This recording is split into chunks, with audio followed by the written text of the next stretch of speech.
அனைவருக்கும் வணக்கம். சற்று முன் வெளியான முக்கிய அறிவிப்பும் இடையே வங்கி கணக்கு வைத்திருக்கும் அனைவரும் பயன்பெறும் வகையில் அவர்களுக்கு முக்கியமான மகிழ்ச்சியான அறிவிப்புகள் வெளியாகியுள்ளன. இதை பத்தி விரிவாக நம்ம வீடியோல பார்க்குறோம். வீடியோவை கடைசி வரைக்கும் ஸ்கிப் பண்ணாம பாருங்க. வீடியோக்குள்ள போறதுக்கு முன்னாடி இந்த வீடியோ லைக் பண்ண பிரஸ் பண்ணிக்கோங்க. இப்போ அந்த சேனலுக்கு ஃபர்ஸ்ட் டைம் பாருங்கன்னா சப்ஸ்கிரைப் பட்டனை பிரஸ் பண்ணிக்கோங்க. கூடவே பெல் ஐகான் பட்டனையும் பிரஸ் பண்ணிக்கோங்க. வாங்க வீடியோக்குள்ள போகலாம். மினிமம் பேலன்ஸ் பற்றி வங்கி கணக்கு வைத்திருப்பவர்களுக்கு மகிழ்ச்சியான அறிவிப்பு ஒன்று வெளியாகியுள்ளது. எனவே மினிமம் பேலன்ஸ் பற்றி வங்கி கணக்கு உள்ள அனைவரும் இதை பற்றி கட்டாயம் தெரிந்து கொள்வது அவசியம் ஆகும். வங்கியில் மினிமம் பேலன்ஸ் அபராதத்தை பார்த்து கடுப்பாகும் நபர்களின் மத்தியில் அவர்கள் மகிழும்படி முக்கிய உத்தரவை ரிசர்வ் பேங்க் ஆஃப் இந்தியா அனைத்து வங்கிகளுக்கும் அதிரடியாக அனுப்பியிருக்கிறது.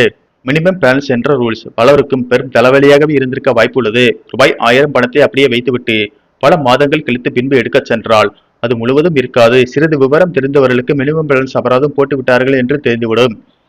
ஆனால் அதை பற்றி அறியாத சாதாரண மக்கள் அந்த பணம் எங்கே போய்விட்டது என்று நினைத்து கவலை அடைகின்றனர். இன்னும் சிலர் மாத கடைசியில் வேறு பணம் இல்லாமல் வங்கியில் இருக்கும் ரூபாய் 1000 அல்லது ரூபாய் 500 எடுக்க சென்றால் அப்போதும் அந்த பணம் அபராத பிடித்தம் செய்யப்பட்டிருக்கும்.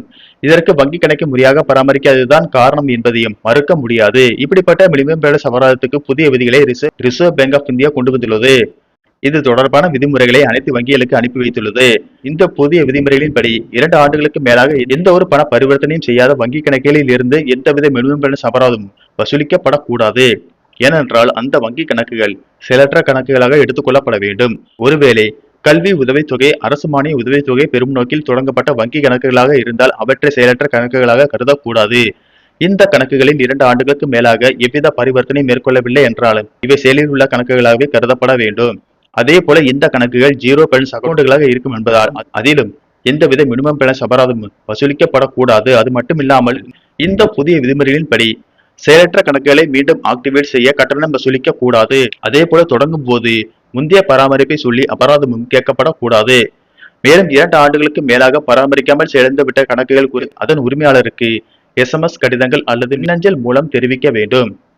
அப்போதும் செயல்படாத கணக்கின் உரிமையாளர் பதிலளிக்காத பட்சத்தில் கணக்கு வைத்திருப்பவரை அறிமுகப்படுத்திய நபரை தொடர்பு கொள்ள வேண்டும். மேற்கூறிய விதிமுறைகள் மினிமம் பேலன்ஸ் அபராதத்துக்கு கொடுக்கப்பட்டுள்ளன. இந்த விதிமுறைகள் விரைவில் அமல்படுத்தப்பட உள்ளன. நன்றி, வணக்கம்.